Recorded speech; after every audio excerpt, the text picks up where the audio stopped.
바보 남편 인사 배우기. 옛날 어느 마을에 내외가 살았는데 남편이 미련하기가 짝이 없어서 인사하는 법도 몰랐어. 집에 손님이 와도 아무 말 못하고 멀뚱멀뚱 쳐다보고만 있으니 참 한심하지. 손님이 오랜만에 올시다. 그동안 잘 계셨어? 해도 멀뚱멀뚱. 집안 식구들은 다들 평안하시죠? 해도 멀뚱멀뚱. 그럼 이만 가겠소. 편히 계시오. 해도 멀뚱멀뚱. 이러니 아내가 얼마나 답답하겠어. 보다 못해 하루는 아내가 남편을 앉혀놓고 인사하는 법을 가르쳤어. 그런데 아무리 가르쳐도 안 돼. 실컷 가르쳐 놓으면 얼토당토 않는 소리만 하니 어떻게 해. 손님이 오면 먼저 어서 오시오, 들어와 앉으시오 하라고 입이 닳도록 가르쳐 놓고, 손님이 오면 먼저 어떻게 해야죠? 하고 물으니, 그야 벌써 가시려? 그럼 안녕히 가시오 하지. 한단 말이야. 그러니 속이 뒤집힐 노릇이지. 생각도 못한 아내가 한 가지 꾀를 냈어. 남편 발가락에다가 실을 메어놓고 그 실 끝을 문 밖에서 아내가 잡고서는 한 번 잡아당기면 어이구 어서 오시오, 들어 앉으시오 하고, 두 번 잡아당기면 여보 어서 밥이나 한 상 차려오 하고, 세 번 잡아당기면 차린 것은 없지만 많이 드시오 하고, 네 번 잡아당기면 벌써 가시려우? 그럼 안녕히 가시오 하라고 일러주고 그걸 여러 번 익혀주었어. 여러 번 연습을 하니까 이제 그건 제법 잘하게 됐지. 그러다 보니 하루는 딸네 집에서 사돈이 오게 됐어. 아내는 미리 남편 발가락에다가 실을 메어놓고 그 끝을 문 밖에서 잡고는 사돈이 들어가니까 한 번 잡아당겼지. 그러니까 남편은 얼른 아이고 어서 오시오, 들어와 앉으시오 하고 제법 인사를 잘한단 말이야. 사돈이 보니까 사람이 많이 달라졌거든. 전에는 만나도 인사 한마디 할 줄 모르던 사람이 아주 쇠 사람이 되었네 그려. 그때 아내가 밖에서 또 실을 잡아당기니까 여보 어서 밥이나 한 상 차려오 하겠지. 한참 뒤에 아내가 밥상을 갖다 놓고 나가서 또 실을 한번 잡아당기니까 차린 것은 없지만 많이 드시오 하고, 이렇게 척척 인사를 잘한단 말이야. 사돈이 이렇게 인사를 잘 받으니 기분이 좋아서 아이고 그러지 마시고 같이 드시지요 하고 권해서 같이 밥을 먹었어. 그런데 밖에 있던 아내가 보니 부엌 두멍에 물이 다 떨어졌지 뭐야. 방 안에서는 두 사람이 밥을 먹고 있으니 하직 인사를 하려면 아직 멀었겠거든. 그래서 그 사이에 물이나 길러 와야겠다고 물동이를 이고 우물로 갔어. 가면서 실끝을 솥뼈다귀에 묶어놓고 갔어. 행여 바람에 날려갈까봐 묶는다는 게 바쁘니까 우선 눈에 띄는 솥뼈다귀에다 묶어놓은 거지. 그런데 아내가 물 기르러 간 사이에 강아지가 문 밖에 왔어. 강아지가 이놈의 뼈다귀를 보고 먹겠다고 낚아채니 이제 일났지. 방 안에 있던 남편은 발가락에 메어놓은 실이 당겨지니까 밥을 먹다 말고 벌써 가시려? 그럼 안녕히 가시오. 한단 말이야. 사돈은 놀라서 눈이 동그래지지. 밥 먹고 있는 사람 보고 하직 인사를 하니까 이 사람이 제정신인가 싶어서 말이야. 그런데 일은 그 다음에 더 크게 났지 뭐야. 강아지는 한 번 뼈다귀를 낚아채봐도 실에 묶여 있어서 잘 끌려오지 않으니까 그놈을 입에 물고 자꾸만 잡아당기거든. 그러니까 남편은 배운 대로 인사를 한다는 게 발가락이 당겨져서 아프니까 아야! 소리를 넣어서 아야! 아이고 어서 오시오. 들어와 앉으시오. 아야! 여보 어서 밥이나 한 상 차려오. 아야!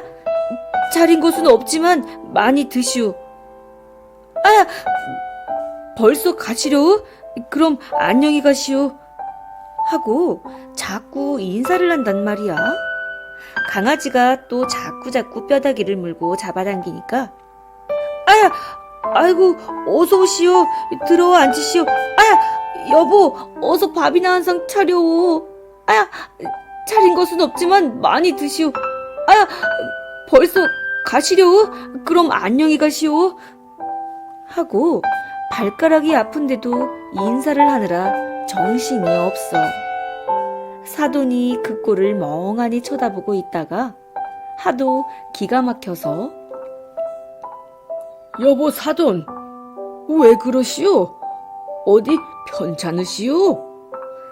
하니까 남편은 연신 인사를 하면서 아이고 어서 들어오시오. 들어와 앉으시오.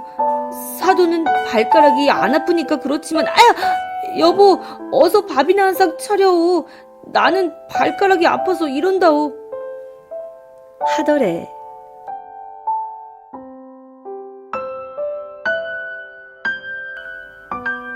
갓에는 물 붓고 뚝배기는 쓰고.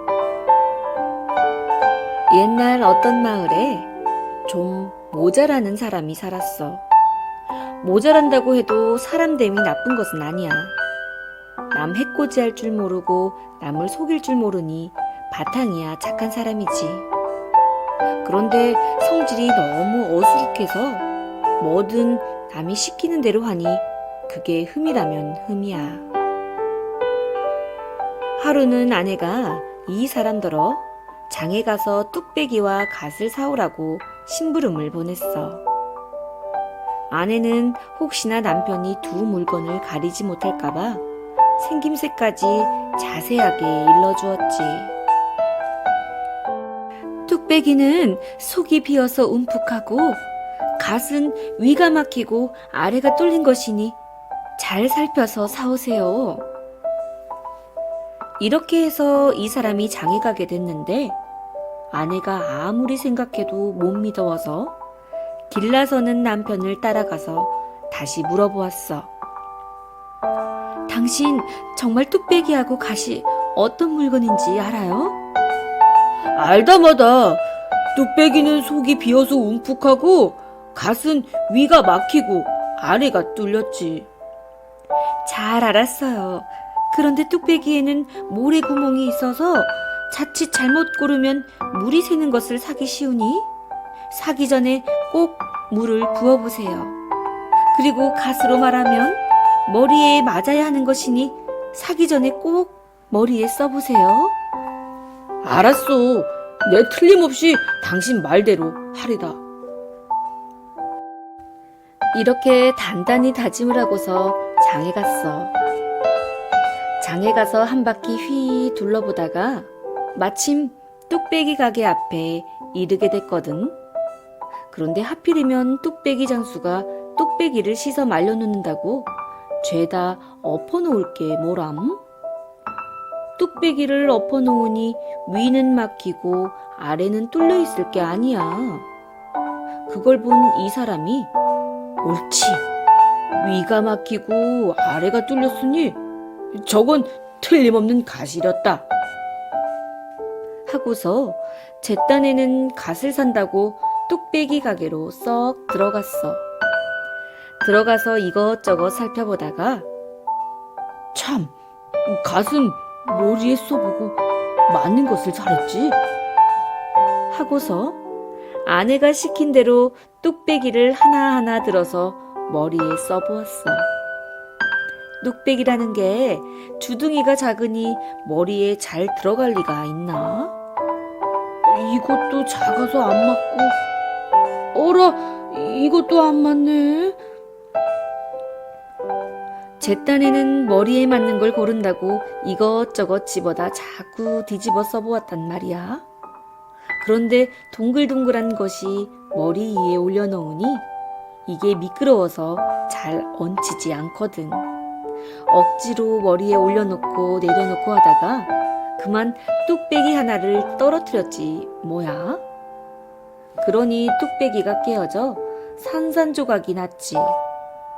그걸 본 주인이 마구 야단을 치네.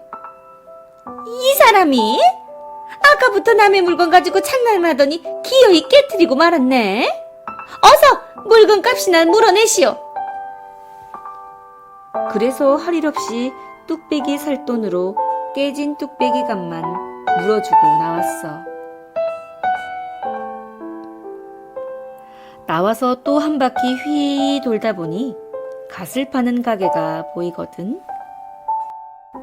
그런데 하필이면 갓장수가 갓끈을 새로 단다고 갓을 죄다 뒤집어 놓을 게 뭐람? 갓을 뒤집어 놓으니 속이 비어서 움푹할 게 아니야. 그걸 본 이 사람이 옳지, 저건 속이 비어서 움푹하니 틀림없는 뚝배기로군. 하고서 제 딴에는 뚝배기를 산다고 갓가게로 썩 들어갔어. 들어가서 이것저것 살펴보다가 참, 뚝배기는 물을 부어보고 살았지?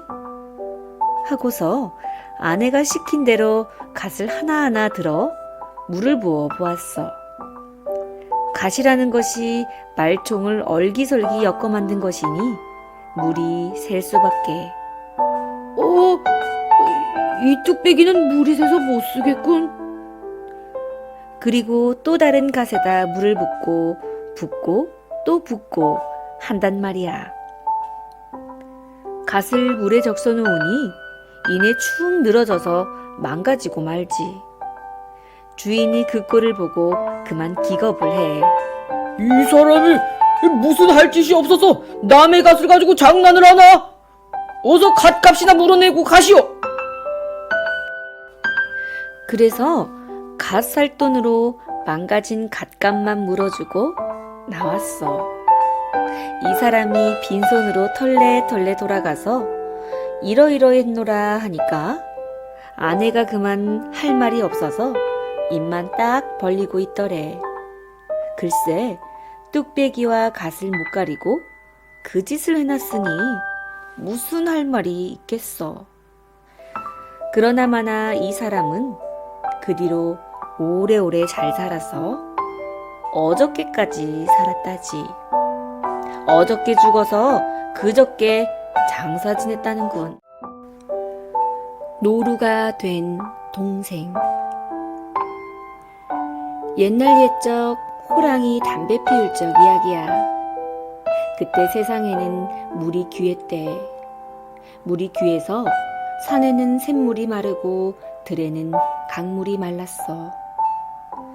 3년마다 한 번씩 비가 오는데 사람들은 이때 빗물을 받아두었다가 3년 동안 먹곤 했지. 샘물이고 강물이고 다 말라붙어도 딱 한 군데 물이 괴는 곳이 있었어. 거기가 어디냐 하면 짐승 발자국이었지. 그런데 짐승 발자국에 괜 물을 먹으면 짐승이 되었다지 뭐야. 노루 발자국에 괜 물을 먹으면 노루가 되고 사슴 발자국에 괜 물을 먹으면 사슴이 되고 토끼 발자국에 괜 물을 먹으면 토끼가 되고 그랬대. 그때 어느 산골에 오누이가 단둘이 살았어. 17살 먹은 누나하고 11살 먹은 남동생하고 단둘이 사는데 먹고 살 길이 있어야지. 먹고 살 길이 없으니까 여기저기 돌아다니며 밥도 얻어먹고 그렇게 살았어. 둘이서 바라마 돌아다니다가 하루는 산속에 들어가게 됐지. 그런데 동생이 물이 먹고 싶다고 막 우네. 그런데 물이 없잖아. 동생은 자꾸 울며 보채고 샘물은 아무리 찾아봐도 없고, 그래서 하는 수 없이 노루 발자국에 괜 물을 떠다 먹였어. 그랬더니 동생이 그만 노루가 되어버렸네. 조그만 새끼 노루가 되어가지고 눈물을 흘리며 운단 말이야. 아이고, 이를 어째. 노루가 된 동생 목을 끌어안고 같이 울었어. 둘이서 해가 넘어가는 것도 모르고 슬피 울었지. 그때 이 산속에 사냥을 하러 온 사냥꾼 총각이 있었어. 이 사냥꾼이 말을 타고 가는데 어디서 구슬픈 울음소리가 들리거든. 울음소리를 따라가 보니까 외인 처녀가 노루목을 끌어안고 슬피 울고 있단 말이야. 어찌 된 일이냐고 물으니까 이래저래 되어서 운다고 그러거든. 사냥꾼이 오누이를 데리고 집으로 돌아왔어. 그리고 처녀와 결혼을 했어. 노루가 된 동생도 그 집에서 함께 살았지. 마당가에다 나무로 노루집을 만들어주니까 거기에서 밥도 먹고 잠도 자고 그렇게 살았어.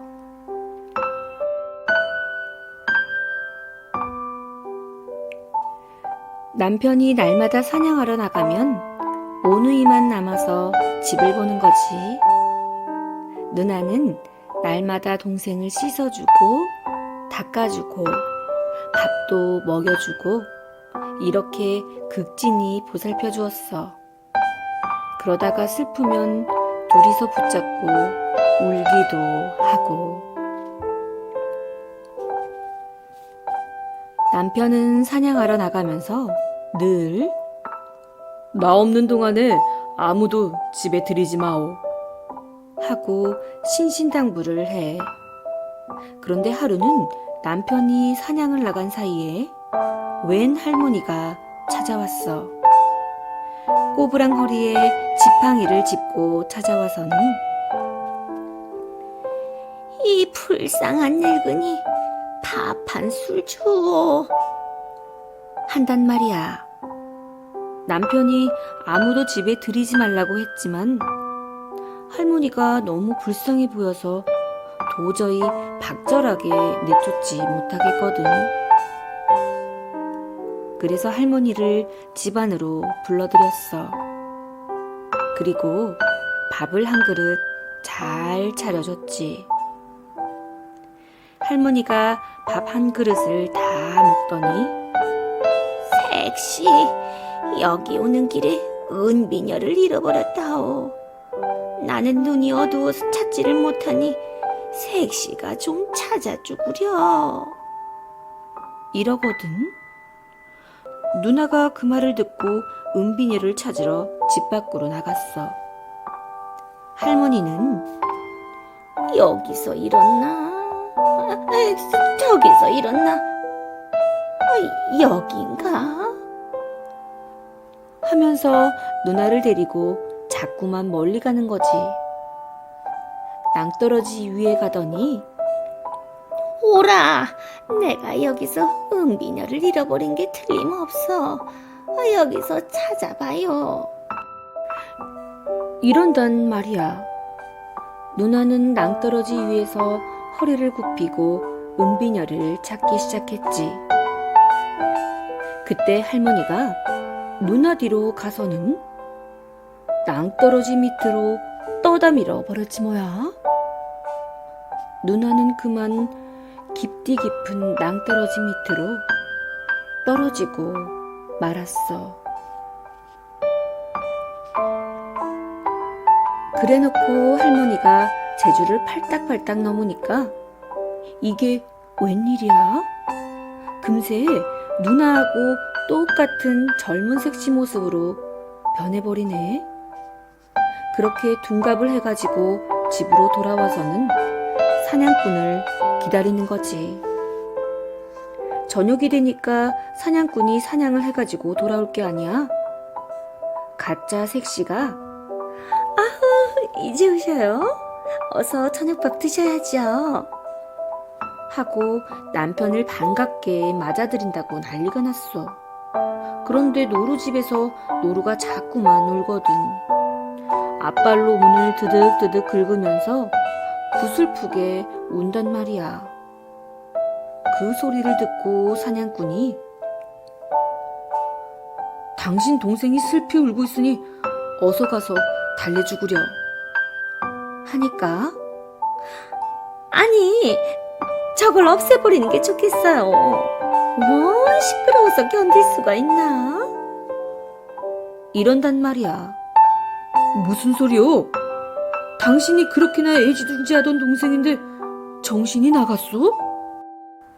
남편이 야단치니까 가짜 섹시는 아무 말 못하고 입만 셀쭉셀쭉 하고 있겠지. 노루는 세상이 떠나갈 듯 자꾸만 울어. 노루는 다 알고 있는 거지. 누나는 낭떠러지에 떨어져 죽고 할머니가 누나 모습으로 둔갑을 해서 저러고 있다는 걸 다 안단 말이야. 그래서 슬피 우는 거지. 노루는 울다가 노루집을 부수고 밖으로 뛰쳐나왔어. 그리고는 있는 힘을 다해 낭떠러지로 뛰어갔지. 집에 있던 사냥꾼이 왜 저러나 하고 따라가 봤더니 노루가 낭떠러지 위에서 왔다 갔다 하며 슬피 울고 있거든. 낭떠러지 아래를 한번 보고 사냥꾼을 한번 보고 낭떠러지 아래를 한번 보고 사냥꾼을 한번 보고 이러면서 온단 말이야. 틀림없이 저 낭떠러지 밑에 무엇이 있나 보다. 사냥꾼이 얼른 낭떠러지 밑으로 내려가 봤어. 가보니까 글쎄 거기에 자기 부인이 쓰러져 있거든. 아이고 여보, 이게 무슨 일이요? 그러고 있는데 저쪽에서 누가 달려오면서 여보 하는데 사냥꾼이 가만히 보니까 자기 부인이거든. 너무 똑같아서 누가 진짜이고 누가 가짜인지 모르겠단 말이야. 그래서 어쩔 줄을 모르고 있어. 이쪽 한번 바라보고 저쪽 한번 바라보고 이러기만 하지. 그때 노루가 낭떠러지 밑으로 내려와서 자기 누나한테 달려가더니 볼을 비비면서 마구 울어. 그러니까 죽은 줄만 알았던 누나가 부시시 일어나네. 노루가 하도 반가워서 누나! 하고 큰 소리로 불렀어. 자기도 모르게 사람 소리를 낸 거지. 그랬더니 신기하게도 사람이 됐어. 다시 옛날 모습으로 돌아온 거야. 너무 기뻐서 둘이서 얼싸안고 막 울었어. 그러니까 가짜 부인이 슬금슬금 꽁무니를 빼는 거야. 사냥꾼이 모든 걸 알아차리고 얼른 활을 빼서 쏘았지. 그랬더니 벌렁 나자빠지는데 꼬리가 9 달린 여우가 나자빠지더래. 천년 묵은 여우가 할머니로 둔갑했다가 젊은 색시로 둔갑한 거지. 이런 일이 있고부터 비가 많이 와서 강물이 흐르고 샘물이 다시 펑펑 솟아났어. 그 다음부터는 노루 발자국에 괜 물을 먹어도 노루가 되는 일은 없더래.